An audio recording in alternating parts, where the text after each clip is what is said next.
Boa noite. Quem aqui veio prestar para Deus, diga eu. Né?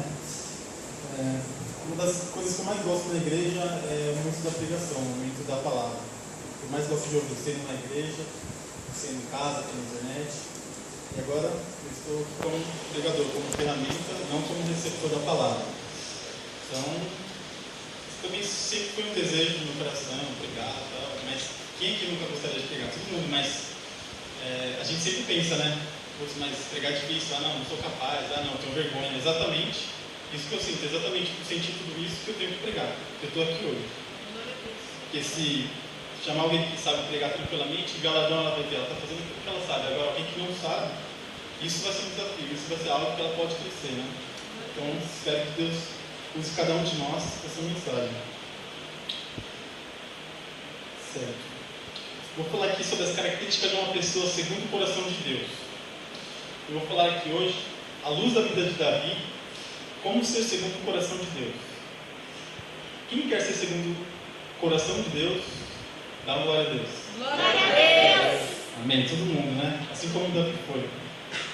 Só Davi na Bíblia é chamado de o homem segundo o coração de Deus. Isso não está à toa na Bíblia. O homem segundo o coração de Deus, isto é, o homem segundo o caráter de Deus, o homem que manifesta em sua vida semelhanças da vida de Deus. Não dá para falar todas as características de Davi, mas eu quis escolher algumas. E se você quer ser segundo o coração de Deus, trate de tê-las. Bom, abra sua Bíblia em 1 Samuel, capítulo 13, versículo 13.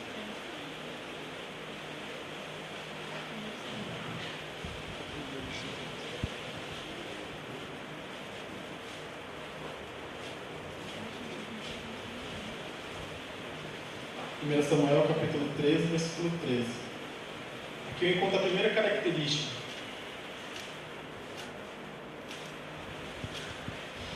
Que diz assim: Então disse Samuel a Saul: Procedeste neciamente e não guardaste o mandamento que o Senhor teu Deus te ordenou, porque agora o Senhor teria confirmado o teu reino sobre Israel para sempre.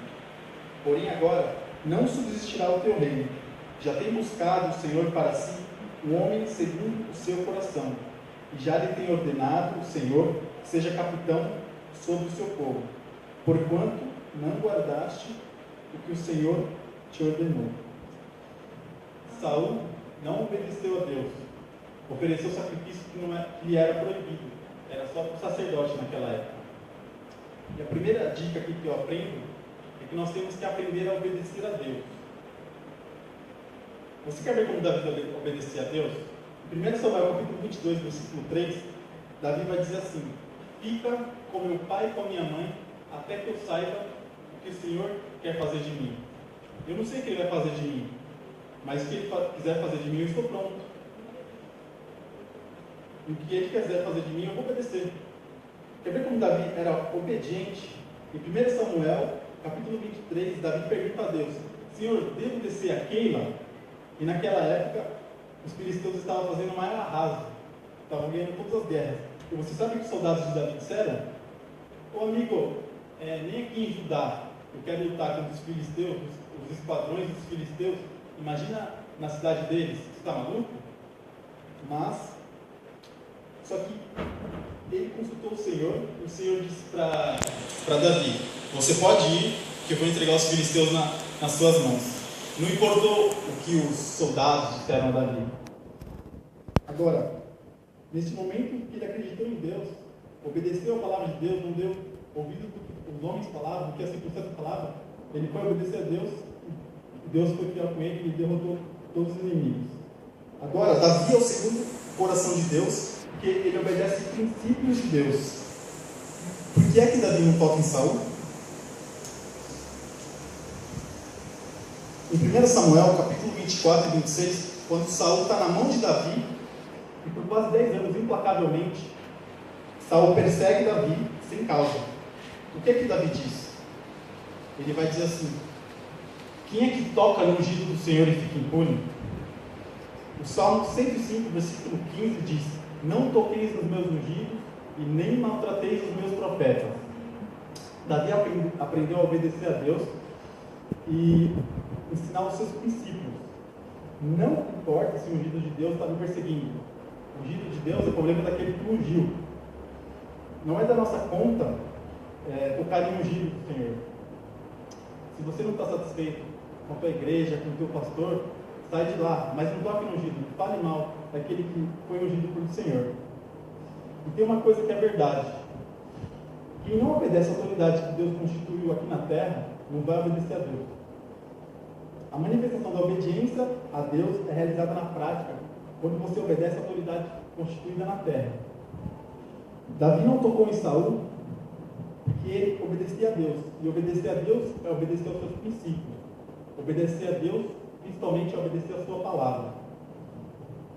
Em 1 Samuel, capítulo 15, 22, diz: tem o Senhor mais prazer em sacrifício do que obedecer a sua palavra? Porque é melhor obedecer do que sacrificar.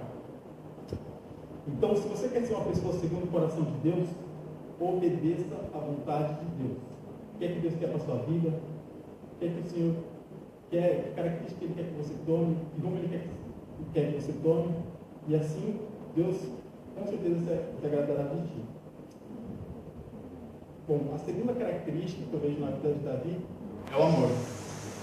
Porque Davi era um homem segundo o coração de Deus? Porque Davi amava. O amor é a marca mais proeminente do caráter de Deus. Em 1 João, capítulo 4, versículo 8 diz: Deus é amor. A Bíblia diz que o homem ama, mas a Bíblia não pode afirmar que o homem é amor.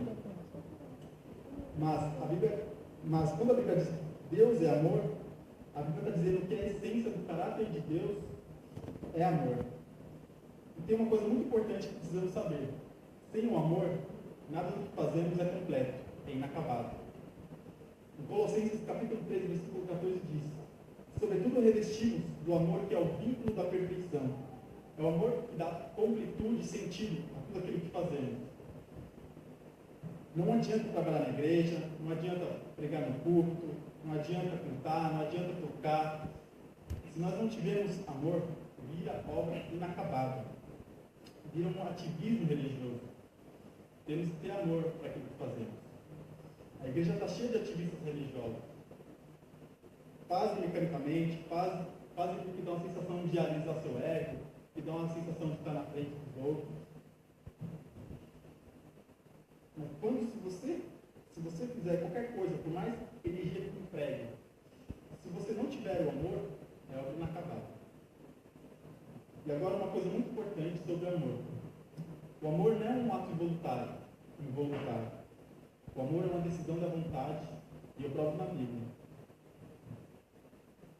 Você pode ver esse momento: eu passei a amar e não sei nem porquê. Nossa, comecei a amar essa pessoa. Eu amo ela ou ela me ama. Do nada comecei a amar essa pessoa. Isso não existe. Amor é um ato da decisão. Em velocidades espantosas, os sentidos do corpo tiram informações do mundo externo. Em velocidades espantosas, os sentimentos mandam sinais para o nosso coração e para a nossa mente. Amor é uma decisão da vontade. Você não ama, você decide amar ou não decide amar. Aí você pode falar: não, mas eu tento amar e não consigo. É difícil, tal pessoa, etc. Não existe isso. Ou você decide amar ou não decide amar. Quer ver na Bíblia? A primeira prova que eu encontro na Bíblia é que o amor é um ato de decisão, não é um ato voluntário. Em Mateus 5,44 diz: amai vossos inimigos. Quem é que ama inimigo involuntariamente? Ninguém, né? Você não acorda pensando: hoje acordei e olhei para a cara do meu inimigo, está bonitinho hoje, eu passei a amar. Comecei a amar o meu inimigo. Não é assim que acontece. Alguém que está te perseguindo, está querendo destruir sua vida, você vai amar involuntariamente? Isso não existe. É uma decisão da sua vontade. Ou você decide ou não decide. Segunda prova. Porque amor na vida é mandamento. Mandamento, ou você decide obedecer, ou não decide obedecer. um ato involuntário, jamais seria mandamento. Quais são os dois maiores mandamentos? Amar a Deus sobre todas as coisas e ao próximo como a ti mesmo. Amor não é uma relação de troca. Por isso que Paulo diz em 2 Coríntios, capítulo 12, versículo 15. Ainda que sendo menos amado, amando-vos cada vez mais. Eu não amo você como uma relação de troca. Eu amo você pela vontade e decisão que eu decidi no meu coração ou não. Eu não amo você porque você me ama. Eu amo você porque eu decidi, independente se você me ama ou não.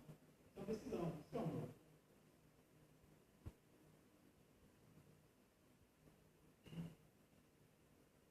Em 1 Samuel, capítulo 16, versículo 21, a Bíblia diz que Saul amou muito Davi.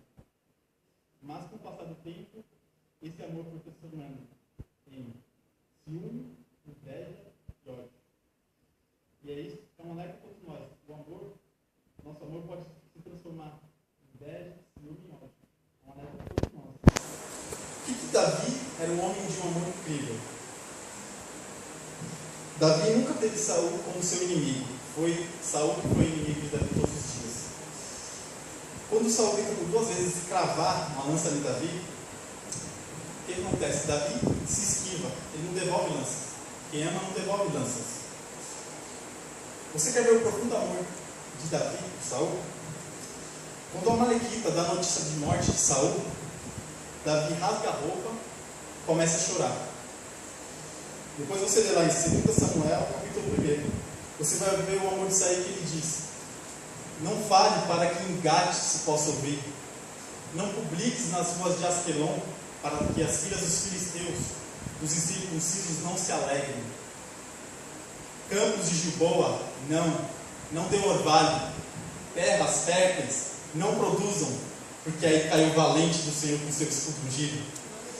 Irmão, como você pode falar uma coisa dessa com uma pessoa que está querendo te perseguir durante 10 anos, querendo te matar, te destruir? Davi amava a Saul não como uma relação de troca, mas pelo amor que ele decidiu ter no seu coração. Quando você ama, você se parece com Deus. Você fica uma pessoa segundo o coração de Deus. Em João 13:35 diz: nisso conhecereis que sois os meus discípulos, se vos amardes uns aos outros. É a marca do cristão, é a nossa marca. Porque o amor é composto de perdão, misericórdia e bondade. Quem ama, perdoa. Quem ama é misericordioso. Quem ama é bondoso. E é o que está precisando todos nós aqui da igreja. O amor, a marca, nosso caráter. Jamais uma pessoa pode ser segundo o coração de Deus se o amor não for marca da sua vida. Bom, Davi era segundo o coração de Deus porque ele tinha uma característica, uma coisa que seria o único caminho de você agradar a Deus. Sem fé é impossível agradar a Deus. A história de Davi enfrentando Golias, o cara que todos temiam, com uma couraça de 70 quilos nas costas, uma lança que na ponta da lança pesava 7,5 kg, não é brincadeira. Mas você vai ver a fé de Davi quando ele vai encontrar com Golias, lá em 1 Samuel, capítulo 17, versículo 45. Um garoto com 5 pedras e uma funda. Se fosse nos dias de hoje, Davi olhar para ele e ia falar: isso aqui é pegadinha, né? Mandar um moleque me enfrentar. E Golias não estava sozinho, tinha um pajem de armas do lado dele. Tinha lança, tinha espada, tinha escudo. Ninguém estava botando fé em Davi, né? Certo. Quando ele amaldiçoa Davi e faz aquela lambança toda, aí você vai ver a fé de Davi que diz: tu vens a mim com espada, com lança e com escudo, mas eu venho a ti em nome do Senhor dos Exércitos, Deus dos Exércitos de Israel, a quem tu tens afrontado. Hoje mesmo cortarei a sua cabeça, darei ao arraial dos filisteus, as aves do céu, as bestas da terra, e todos hão de saber que há Deus em Israel. Toda a congregação há de saber que do Senhor é a guerra. Davi não temeu. Davi era pequeno, fraco. Quem podia dizer que Davi ia derrotar aquele gigante? Não, mas a fé de Davi. Isso é fé. Aquilo que está improvável, aquilo que você pode dizer, nunca isso vai acontecer. É fé. Davi era um homem de uma fé incrível. Então, irmão, creia. É a fé que chama a atenção de Deus. Tudo é possível aquele que crê. É a fé que chama a atenção de Deus. Não é teus cabelos, tua retórica, teu jeito, não é teu conhecimento bíblico, é a fé. A fé chama a atenção de Deus e agrada a Deus. Como você pode saber se alguém é segundo o coração de Deus? Abra sua Bíblia em 1 Samuel, capítulo 16, versículos 6 e 7. Capítulo 16, versículos 6 e 7.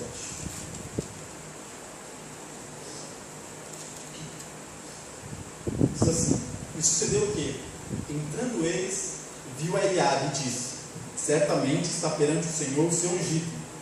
Porém o Senhor disse a Samuel: não atentes para a sua aparência, nem para a grandeza da sua estatura, porque o tenho rejeitado.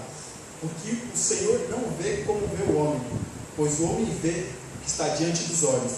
Porém o Senhor olha para o coração. Amém. Deus olha para a essência. Deus não olha para a aparência, pois a aparência pode ser maquiada pela linguagem verbal e gestual. Ou seja, a pessoa pode estar sorrindo e dentro pode estar chorando. A pessoa pode te abraçar, dar tapinha nas suas costas, e no fundo está pensando: tomara que esse miserável morra. E você não sabe, porque o ser humano tem essa capacidade de maquiar, né? É verdade?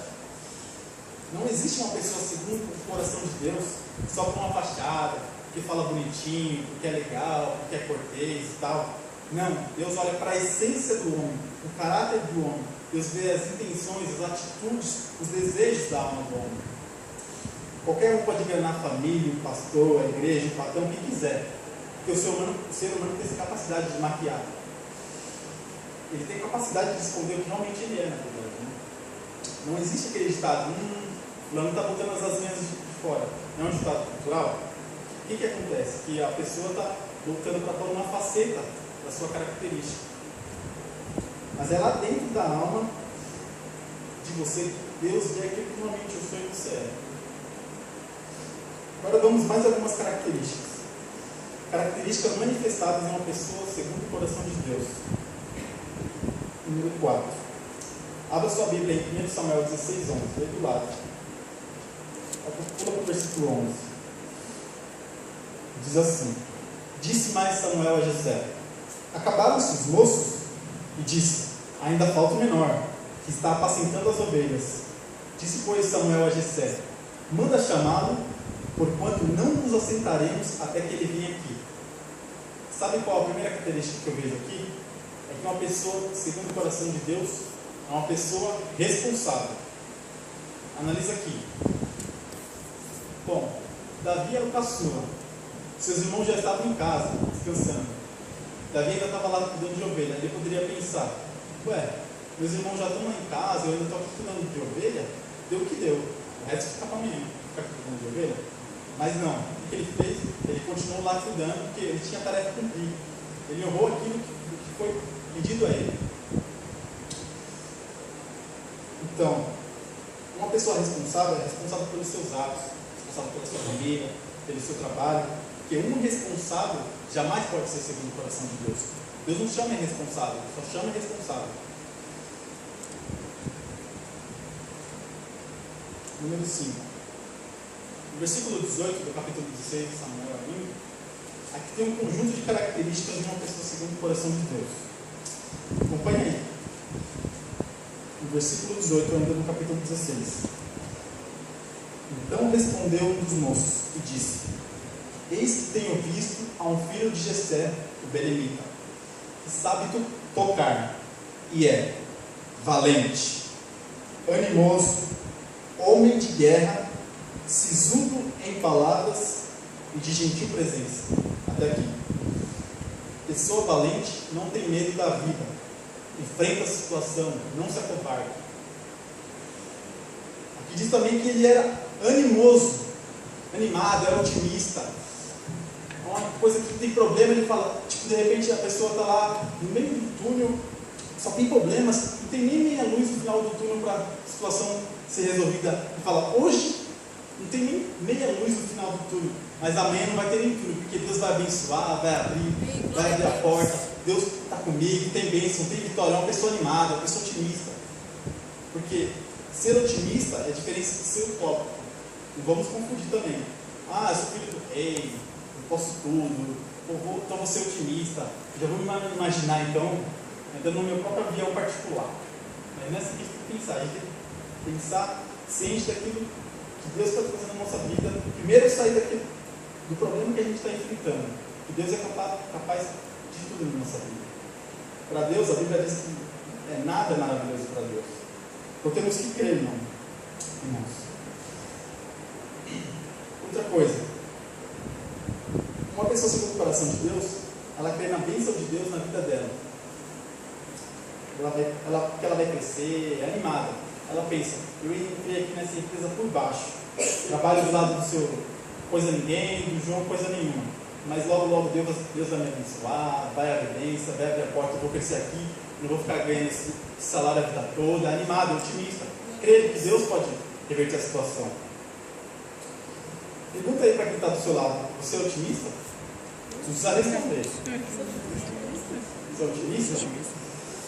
Ele também disse que ele era um homem de guerra. Claro que naquele tempo era outro tipo de guerra, né? Era com espada, com lança, com escudo. No nosso tempo, é uma pessoa que vai à luta, corre atrás da vida, acorda às 5 da manhã, busca, pega trem, vai, correria, busca, é uma luta pela vida hoje em dia. Essa é a nossa guerra, né? Também diz que o homem segundo o coração de Deus é um homem sisudo em palavras. Sabe o que significa isso? Sisudo em palavras. No original, diz que é uma pessoa que tem bom senso na hora de falar. Fala na hora certa. Tem gente que fala besteira por aí também. Abre a boca para machucar o outro, ofender o outro. Gente crente. Muita gente é crente. Tem gente até que já conhece. Cai na boca daquela crente do segundo andar lá, aquela santa, para você ver o que acontece. Cai na boca dela, aquela fofoqueira. Pessoa que não tem coerência na hora de falar, não tem bom senso. Pessoa que fala o que não deve, que fala demais. Pessoa que fala coisa da igreja, as crianças na mesa, a pessoa falando mal de irmã, de pastor. A criança já cresce com dúvida da igreja, né? Gente que conta problema da igreja para ímpio, para familiar. Como é que você vai conseguir ganhar o seu patrão? Como é que você vai conseguir ganhar a sua esposa, seu parente, falando mal da igreja? Problemas de igreja para a pessoa ímpia? Não é assim que a gente deve proceder.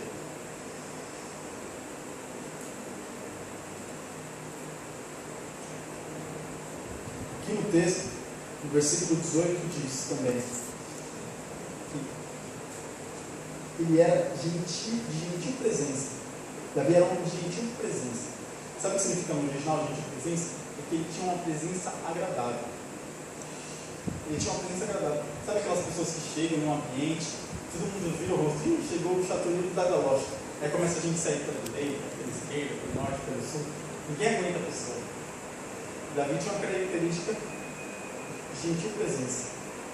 Essa pessoa às vezes chega assim, é perturbador, sabe? Ofende, às vezes nem a família mais aguenta a pessoa. Sabe? Essas são algumas das características da vida de Davi. O homem foi chamado segundo o coração de Deus. Deus falou muito no meu coração. Eu acredito que Deus tenha falado também no coração de vocês. Espero que a mensagem tenha tocado a sua vida. Existem inúmeras outras qualidades da vida de Davi. Ele era um homem acima de tudo liberal e um exímio adorador também. O homem que foi chamado Senhor segundo o seu coração. E espero que isso toque a nossa vida, que venha cada dia mais nos ajudar a buscar ser segundo o seu coração. Que o Senhor possa olhar lá do céu e olhar para a gente. Essa pessoa aí está segundo o meu coração. Ela manifesta característica que tem na minha vida. Ela segue a minha palavra. Ela obedece meus princípios. Deus possa abençoar a sua vida. Eu agradeço a oportunidade em nome de Jesus. Amém.